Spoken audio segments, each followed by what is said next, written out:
Hey everyone.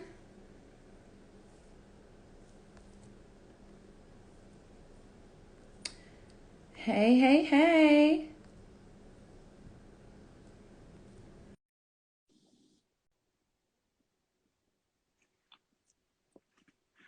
Hey,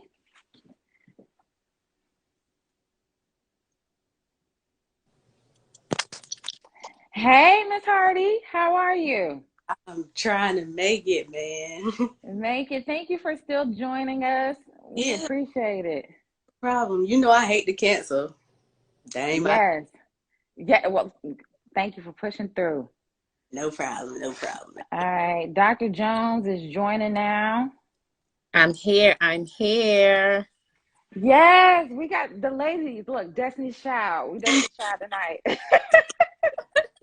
Oh wait, I did not take off my limit for my my share screen our Instagram screen time. Yes. So disclaimer, y'all. Jamila and I, I'm sorry, Dr. Jones and I, we hold each other accountable when it comes to Instagram and social media. So we have a daily timer. So she's gonna turn it off. If you've been tuning into our lives, we've been forgetting about it, but we're trying to hold ourselves accountable with social media. But here's the Okay. thing, I don't turn it off until I it know pop up on the until it screen. pops up, right? So if I go away for 30 seconds, Yeah, I don't know why I'm then what? the same. I was like, wait a minute, where'd y'all go? Sophia? Yeah, but it went blank for like 30 seconds. I don't know what happened there. Was I We together. But hi, hey? I'm sorry. I didn't come in and say hi. I just started talking. It's, I'm sorry. Hi everyone. So I guess we could get straight to it.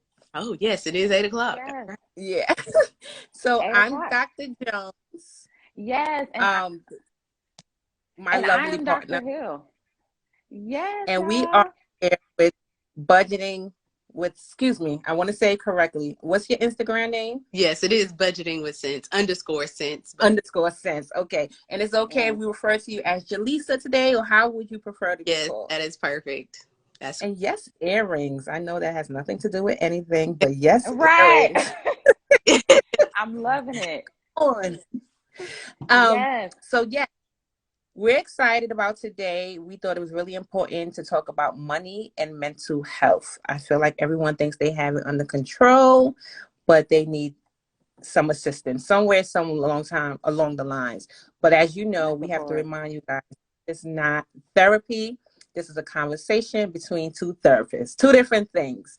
If you're looking to Yes. join in seeking therapy, please reach out to us at info@stepscounselingconsultant.com. We also give other resources like therapy for Black girls, psychology today. We're not, one to say have to come with us. Find what you're comfortable for. We just promote mental health wellness all around. So you have to do Yes. what's best for you. Anything Yes. you would like to add, yes. Dr. Hill, before we jump into it?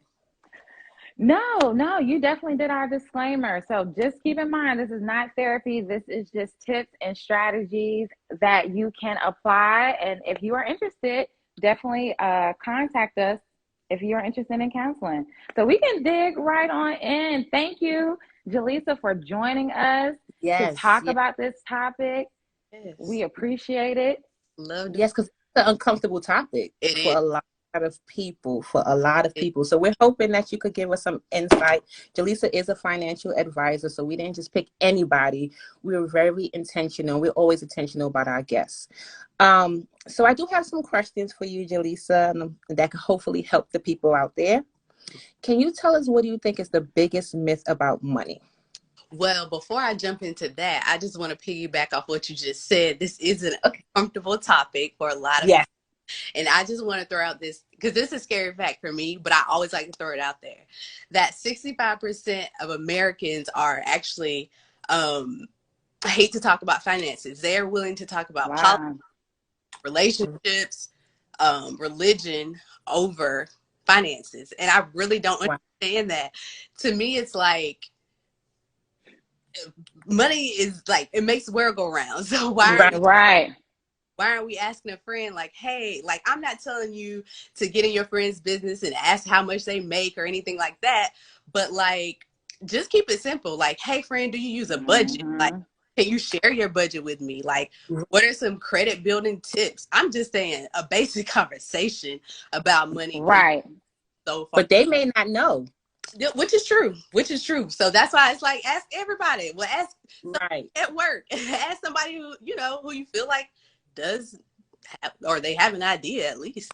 Right. But yeah, Right. sorry. I just have to always throw No, we need that. We love We need that honesty. Researchers, so we want all the statistics, girl. I'll put it out Right. there. Right. So, It kind of makes me think about people who swipe their card without checking their account. Like, finances is something that people really avoid. Look, and we're gonna be real. We're just gonna throw it on out there. Ooh, did we just curse at you? Did Dr. Hill curse at you? Like, because I am one of those anal people. I literally check my account probably. I cut back, but I'm like 3 to 4 times a week for sure. So people who don't check their account like weekly, I'd be like, what is you doing? Right. Yeah. Maybe they got it like that. Don't need to. Right. Money ain't a thing. But that's still, I don't know. But that's a whole nother subject. But Right. But what do you say is the biggest myth? Yes, the biggest myth is that you need to solve all your money problems, you need to make more money. That is absolutely incorrect, because if you can't manage $1,000 a week, there's no way you can manage $10,000 a month or $500,000 a year if you do not account for your money on a frequent basis. Like, it's just that simple, because all that's going to do is allow you to, because you don't check your account, you're going to think, oh, it's there. I'm going to just go swipe this card and I'm going to spend it. And then at the end of the month, you're looking like, wait a minute, I thought I had more money than that. Or I thought I had, what happened? And so it's really the accountability piece. Like, you have to take control and accountability of your finances. So just because you make more does not mean that you are in control or that's going to solve all of your money problems, period. Yeah. You can have 90,000 and still don't see it, girl, because you spend 110. So right. Speaking of it, you mentioned money problems. Do you think well, we pretty much know the answer, but I would like, coming from a financial advisor point of view, do you think money could be a trigger for mental health? Oh, absolutely. Yes. So the fact that money touches literally everything we do, from you going to get your hair done, you going to, the grocery store, you filling up your car and gas, like all of those things can have a trigger on your lifestyle. And just and money can't buy happiness, but what it can do is provide a healthier life for you, because that will give you access to better foods. It can also have an effect on your self-esteem, like just basic things that you can purchase to wear, and how you look, like that all plays a factor into it as well. And then just thinking about like, oh, excuse me, sorry y'all, I'm under the weather and I'm trying to keep it together. It's okay. But just thinking about everything that you do, like it can definitely play a trigger, or cause a trigger when it comes to anxiety and just like depression. Like when you don't have enough and you're worried about how you're going to, put the next meal on the table, like all of that plays into effect. And I know personally, because I'm no therapist, that's, at least for you ladies, but I've seen like for real, like on, firsthand account of people who this can spiral into like substance abuse issues. But my thing is, when you think it out, whether you're going to, because you're worried about money, you go buy a 6-pack. But honestly, or you go buy something to smoke or whatever. Like, but just think about that. When you spend that money on that substance or whatever, that only further puts you in the hole of what you were trying to get out of. So it's like, right. And how we use our money and how it does have a daily effect on our lives, but because it definitely does. Yeah. And it also makes me think how some people say they can't afford therapy when it's needed, Yeah. And that may be the case from some people, but then at the same time, I've seen those same people spend their money in the club, spend their money on pair of Jordans, and Jordans are not cheap. Cheap. Right. That's the thing. I know. You think those things are going to make you happy and it's for the time being, but like longevity wise, how does that really help you in the long run? Like Right. mental health, nothing should come over your mental health, period. So if you need to put that $300 up, because I don't know what Jordan's running, whew, yeah, they high these days. So, Right. you know, you need to put that money up for 1 month to pay for you a session, then that's what you need to do. And honestly, it's really about sacrificing. So I know a lot of people hate that word, but it's a necessary evil. Like it just is. Yeah. It definitely hits what you said about money can't buy happiness, right? When you think about it, when people numb it out, that's avoidance. You're Yeah. avoiding the bigger issue. So when you go and buy, let's just say back to Jordans, you go and buy Jordans or you go and buy a substance to try and numb it out. Once you come from that numb and you come back to reality, you still don't have any money. You still don't, probably you just spent more to right. putting you further in the hole. So I just and further in that mental health spiral. Yes.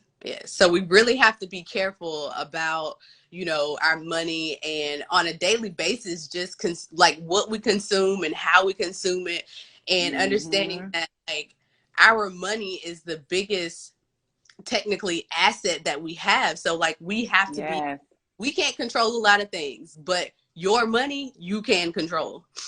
And as we're on this topic, I've and currently have a couple of clients who mentioned that they, because we promote self-care, right? So when I ask what do you do for self-care, they'll say retail therapy. And I've actually have been, you know, guilty of that as well. So me too. So at the moment, it feels great. But then when you check your account or that monthly credit card statement coming, it's like, was it really worth it? You know what I mean? So I just want people to stop looking for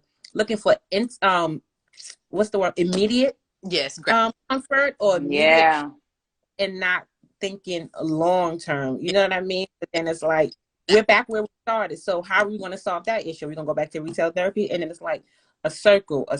You know what I mean?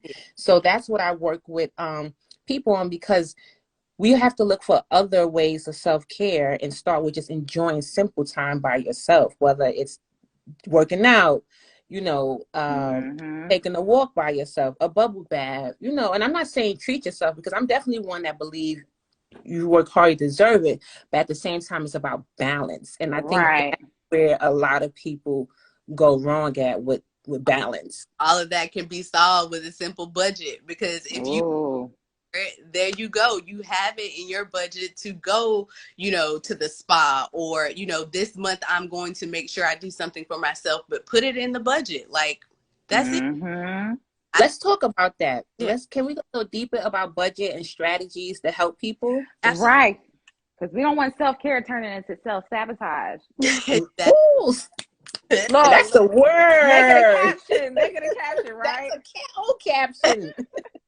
So I think the biggest thing, like, people make it harder than it really is. And I know people are like, oh, I'm not good with money and I'm not good with math, but it's like simple, basic math. Like, it's literally just a spreadsheet, or if not, you can use some pen and paper and write it down. Like, it's just that simple. Starting out at the beginning of every month, like the day before you get paid, writing out how much you get paid and simply writing out your bills.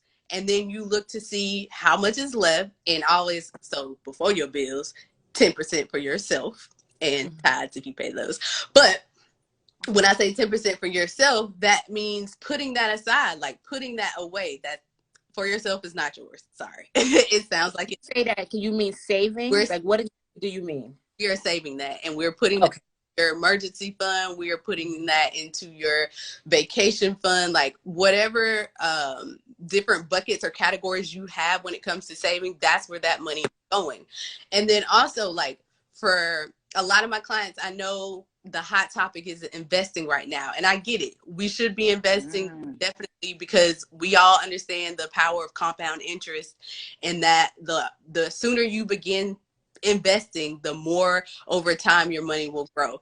But if you are not ready, meaning if you don't have a significant emergency fund, then let's hold off on investing. I'm all for it, but just give yourself some time. So for me, the biggest thing when we talk about strategy, start now. Like, putting it off is not going to help. It's not at all. And then start small. And again, the biggest thing you could do, the easiest thing you could do, is start with a budget, because that budget is going to outline everything you need when it comes to saving or investing, or, you know, how do I get out of debt quicker, and how do I pay off these credit cards quicker? Because when you outline all of your money, and you see like, oh, well, at the end of the month, I actually have $200 left over. Well, actually, I can throw this $200 on that Capital One credit card that I've been trying to pay off. So everything starts with a budget. And that's why I'm a firm advocate of that. Like, I don't like to talk about anything really but a budget, because from there, we can do anything else that you want to do. Okay, so what do you suggest for those who are living paycheck to paycheck and feel like they cannot put away that 10%, afford that 10%? What do you think, how do you think they should prioritize? Like, what are your suggestions on that? So that would be the snowball effect. The snowball effect of getting out of debt. So we are going to outline all of your monthly payments that you have, whether that maybe credit cards or your card note, or, you know, those reoccurring payments that eventually you plan on paying off. We're going to outline those and see which that we can pay off the fastest, and which also have the highest interest rate, because that is what's hurting you. So, because that's probably the part where you're probably spending more, especially when it comes to credit cards. Yes. With those, the interest rates and tack on. So like, when you think about every month you're spending on your credit card, they are like, ooh, yes, we can't wait to add on this extra interest at the end of the month. Yeah, because they'll hit you over the head with that. Yes. So therefore, always looking to figure out what can we pay off the fastest, so that will alleviate your budget to give you more money. So if we can't start saving today, let's figure out the debt that we can cut within the next 3 to 6 months so we can start saving. I like that.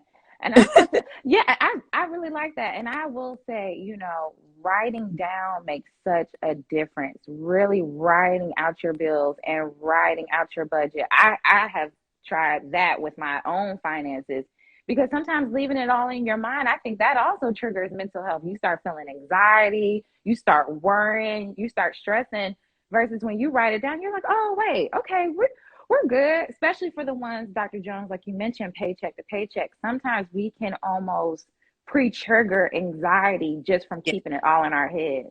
Yes, that is for sure. And then some comment earlier about delayed gratification. What was that? My husband. Sorry. Hey, boo.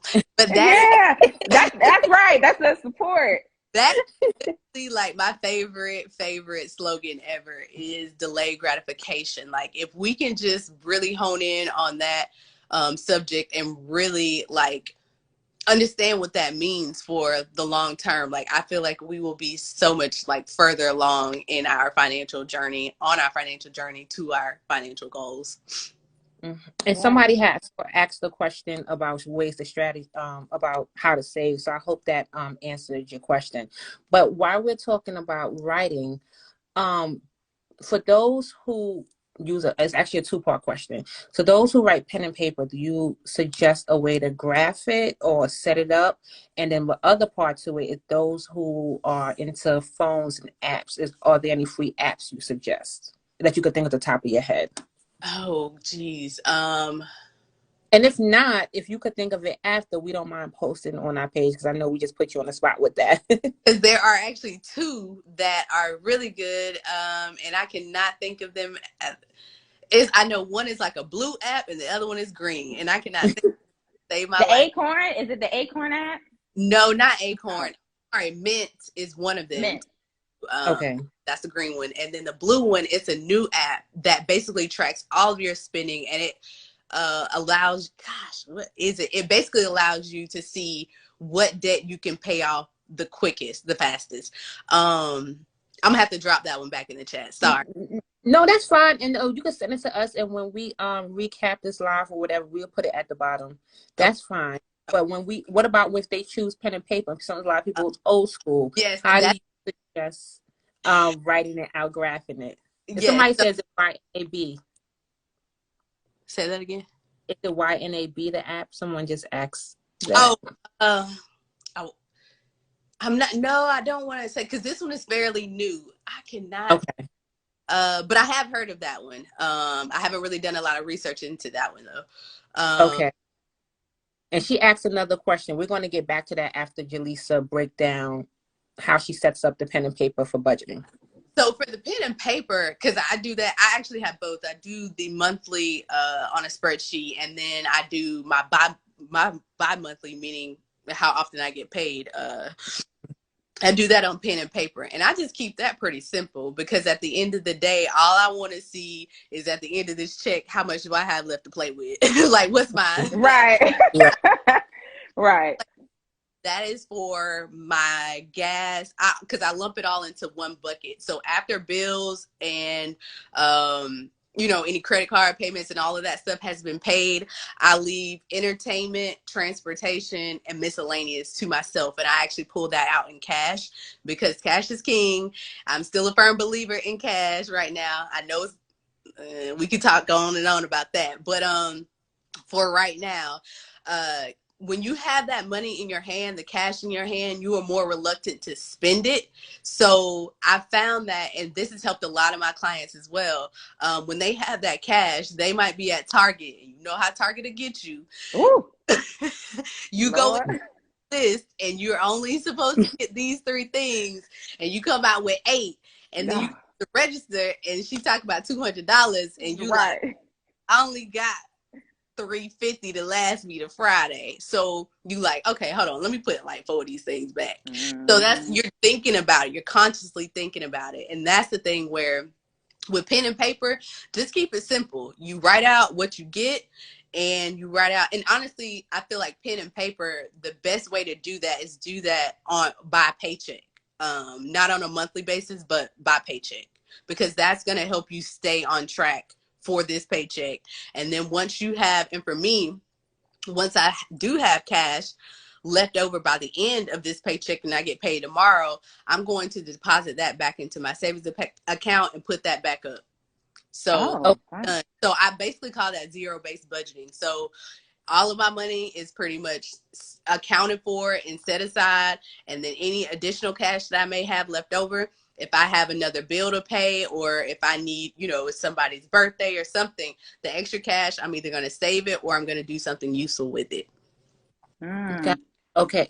So those of you who are starting from scratch, like never even wrote out their stuff, what are the categories? Like you mentioned gas, like what are some suggestions? I know some people probably just went straight to rent and, I don't know, electricity. You know what I mean? Like, how far do you suggest they break it down? Like, I want the people to get it. I want the people in the back to hear us. Yes, because I even see someone saying, what are your thoughts on paycheck budgeting rather than monthly budgeting? So I think this question can kind of correlate with that. Yeah, that's what I was just talking about when it comes to the paper. Like, that's what I do, paycheck. And that's pretty much writing out, yes, rent up top, and then your 10% to yourself. If you cannot do that right now, that's okay. You're going to outline your bill. So that's from utilities, car note, car insurance, all of that. You're going to outline, my next, because those are called living expenses. Then my next bucket, we go to entertainment. So that might be, I put your travel savings in there if you want to create a travel fund. Your entertainment, as far as I like to call an outings bucket, this is separate from eating out. Your outings bucket can include going to a basketball game or going to the movies. And eating out is separate. So that's when you going to, on a fancy little date or whatever, that's what that money is for. And I also throw in the transportation bucket. So that includes gas, and that's any oil changes or any and things like that. I feel like a lot of people don't really budget for car maintenance, but if you do that on a monthly basis and just, even if you throw $25 into that bucket per month, and you actually don't need an oil change until May, well, you have it all right there because you've been saving for it. So if you account for these things early, you don't have to worry about, in a case of emergency, oh, I don't have it. Yes, you do, because so those are the things. And I throw these in a bucket, but at the end of the day, like, I know a lot of people may just have one account and you don't have 4 different savings accounts to put all these things in, but that's okay. You can throw it into your additional savings account and just keep track, because every month, you know, $25 was going towards my car maintenance. So from January to April, I have $100 over there for car maintenance. Okay. Just keeping it simple. Like, you don't have to make this a hard, like, task to do. And I know people get anxious about it and they feel like it is, that becomes difficult, but it really doesn't have to be. Just write it all out, account for it. And once you get on a consistent basis of doing this for I would say 3 to 6 months, you already have the hang of it and you know what's going on. Yeah, and we can't forget groceries, because groceries done went. Right.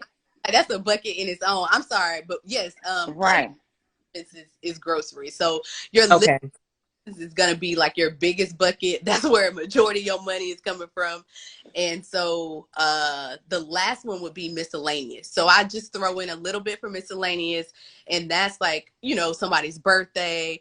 That's a spontaneous. Actually, I'm sorry. When I say miscellaneous, that's also my self-care is in there. My hair, my nails, that's in miscellaneous. I know that ain't miscellaneous. That's every month. Not really. It's not. But at the end of the day, it's not a necessity. And you know where it's going. So, and again, I always pull out my miscellaneous, entertainment, and transportation to myself anyways. Okay. Thank you for that. Right. And I also think, even for maintenance for people who don't have cars, you know, you can put ride sharing. Yeah, those Ubers and those Lyfts, they add up. Yes, they do. Definitely. They definitely do. So yes, that is where that category would lie if you don't have a car. And if you don't have insurance, that's good too. So you would just have that ride sharing there. Okay. Thank you so much for that. Now I want to go back to something you said, cash is king, right? And then you also mentioned earlier about credit cards. And, you know, I try to follow and listen to different financial advisors, and it's highly suggested that we work on credit and we use credit and not use debit. Like, what are your thoughts about all of that? Okay, well, I will first off say, well, firstly, I'll say that I am an advocate of using credit cards, but only after you have your budget and you have been doing your budget consistently for 3 to 6 months and you have no reoccurring credit card debt. So before you go that route, I need your credit cards to be at a status of 0 before you move forward with that.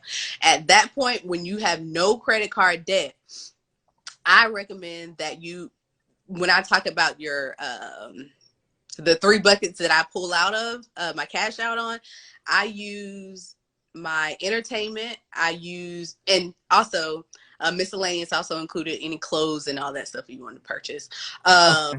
Miscellaneous and my car transportation bucket. That is what I put on my credit card every pay period. Yes, I pulled the cash out, but I use my credit card for these 3 reasons. And that's simply because of the security against credit card fraud. Like, so many hackers are out here doing all type of crazy things these days, and they are getting more and more sophisticated by the day. It's very important to protect yourself. And, you know, a lot of people, we're spending online more than ever these days. So I just feel more secure using a credit card because you can dispute it quicker. If someone goes into, you're using your debit card online and somebody hacks your debit card and they stole your money, the bank gonna be like, oh, hold on, let me see. I don't know, we can give you all of that, but I ain't got time. Right. No. Right. I have time. Be like that video on Instagram over that counter. If y'all seen that, when that lady was like, give me my money. Yeah. You talk about anxiety and stress, like, Right. let me look at my account and $1,000 is gone because of, somebody hacked my account. Mm-hmm. I've been there. So that's just to keep it simple. Like, and then the second reason is because it builds credit. Of course, it's an antiquated way of building credit. There are so many different avenues to build credit now, but it's definitely a safe way and easy way to do it. And then thirdly, simply because of the rewards points. A lot of people, a lot of these credit cards, you might have Sky Miles and cash back, all type of, points that you can earn these days. So take advantage of that. I highly recommend you taking advantage of those, because that cash back could be more cash in your pocket for you to urge on your self-care or a trip, or, paying off some other debt. So I definitely think it's worthwhile to use a credit card over your debit card.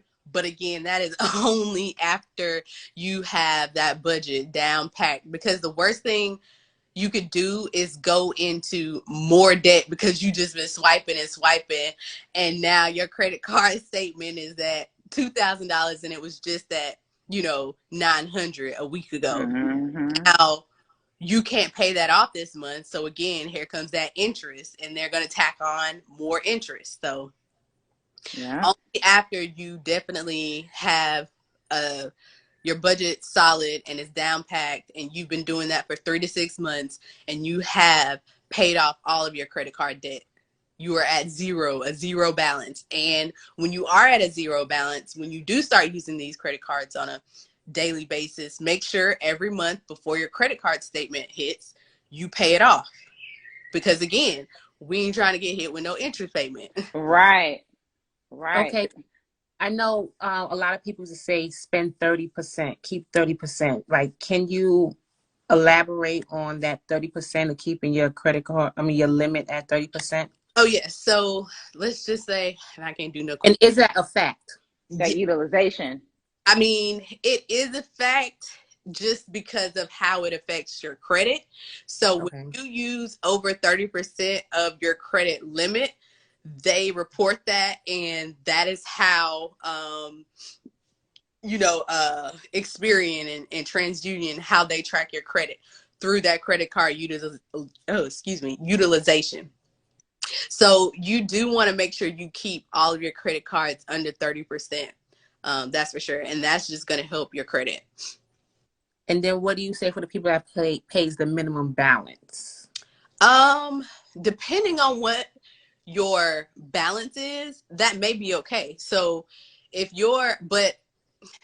be honest, like, if your balance is $500 and your minimum payment is $25, is it going to kill you to put a little extra on it so you can be done with it? Because again, all they're doing is wanting you to pay that little monthly, the minimum, so they can again keep tacking on more interest. So I'm always going to say the quicker you can pay it off, the better, but it's not hurting you if you pay the monthly minimum. But please, if anything, you want to make sure you pay it on time. Not paying it on time will hurt you more than just paying the monthly minimum. Yeah. I'm glad you mentioned the interest rate. That actually made me think about a client who, maxed out their credit cards, and to them, they completely forgot about that interest rate, because they will hit you with it. You spending, oh, I'm good. And then here come that good old interest rate of $200, $300. And now you got a bigger amount, and now you did max out your credit cards. And that kind of goes back to how finances can trigger anxiety. It can trigger avoidance and, that depression of feeling like, oh man, I caught myself in a bind. So I'm so glad that you said, about the interest rate. And see,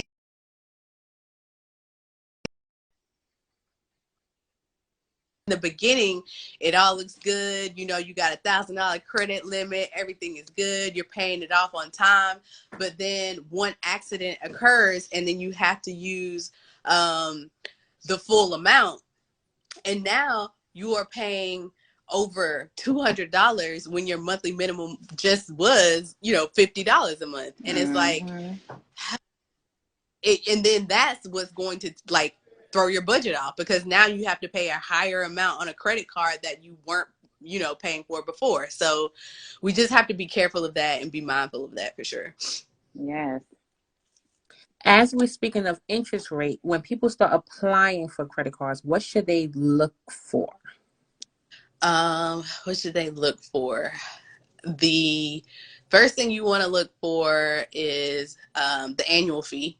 Are they going to waive the annual fee for the first year? You want to look at the interest rate. Anything over 19%, because most credit cards typically run between, in this, even if you have great credit, in between 15 to like 24%. Anything over 19, I wouldn't do it. Because that's when you get into that circumstance of, if you do have to use it and you go over, like, it's going to hit you harder later. So just being mindful of that. And then also being mindful of, when you do apply for credit cards, you have like a 10-day grace period to apply to allow things to hit your credit score without affecting your credit after that 10 days. So if you're going to apply for credit cards, do it apply for however many cards you want to within a 10-day grace period. And that's for any loan. That's for a car loan. That's for, a mortgage. You have a 10-day grace period to do that. So do it within that time. And again, shop around. With anything you do, always shop around. That was some good advice. Yeah, I never I knew that for like house and like cars. I didn't know that was for credit cards also. Yeah, thank you for that. So the people who credit is considered, I think, fair, and they don't have any choice but to get the credit cards with the high APR and stuff. What do you suggest to them? Find well, it's probably gonna be your only option. And if not, that's a good thing. But like, I know they offer a lot of secured credit cards. So basically that allows you to put your money up front, and that is your credit limit. So that allows you to kind of play around with it, get used to it, make sure you're doing this correctly before you jump out with a crazy limit. And that is okay, because that is going to teach you those money habits and how to use this credit card on a consistent basis without going over your limit. Okay. Yeah, so this is really good stuff. I hope y'all have y'all pen and paper. Right. And Right. And for those who just joined, don't worry. We actually post our lives on our YouTube. So please make sure that you subscribe, so that way you can catch the whole live. And so I do see with time we are nearing towards the end. Instagram like to hate on us. They make sure you get that 1 hour and that's it. So before we run out of time, what is a financial tip that you definitely want to leave people with tonight? My favorite saying, delayed gratification. But no, for real. Just really thinking about like long term. I am a big advocate of creating generational wealth. So it can start with us. If it didn't start with our family members before, that's okay. We can do it, and we have the power to do it. We have a lot of resources and access to a lot of different things. And I just want people to think about their purchases. Like, really think in the moment when you're about to make a big purchase, is this an asset or a liability? Is this going to help me in the long run? Is this something that is going to build equity for me? Is this something that I could sell at a higher value later? And if the answer is no, and it's a liability, like, really think about, why do I want this? Like, how benefit me, and why do I want this? Is this really emotional for the time being? And just understanding again that delayed gratification will take you so much further. That wants versus needs, making sure we're not trying to buy something to fill a void that counseling really can fix, or a deeper conversation can fix. Right. Absolutely. So, Jaleesa, if someone wanted to like hire you to help with budgeting, are you up for hire? Like, how does that work? Do you post tips on your Instagram page? Like, how does that all work? Yes, absolutely. So I am trying to get better about my Instagram and post more. Y'all, I have so much content. I'm just the worst at posting, but like, Social media, man. It's that generation. We are just but I really do have so much to say. But if you can't find me on Instagram, and again, my Instagram is budgeting_with sense, and that's with a C, like the chain. I'm gonna put it. Oh, I'm gonna add it. So you said budgeting mhm, underscore with sense with a C. And you can find me on Facebook there as well. And then if you want to find me or book me for a 15-minute free consultation, you can do that on my website at budgeting with sense. Well, www.budgetingwithsense.com. I spelled it wrong. I'm sorry. I can't even spell today. A whole degree. I'm sorry. It'd be like this. I'm definitely like my nose. I'm sorry. I sound like real nasally. I can barely talk.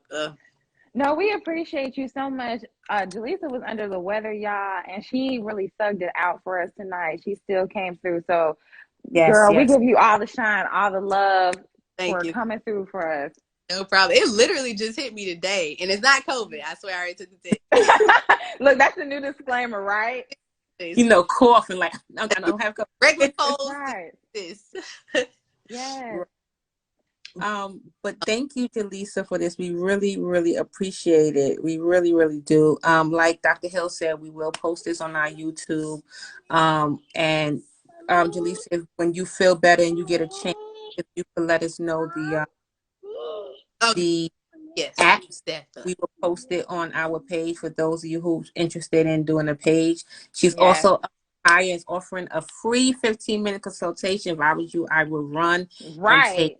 advantage of that, because we trying to do better, not only for this year but our kids, and you know, like Jaleesa mentioned, break generational curses and build generational wealth.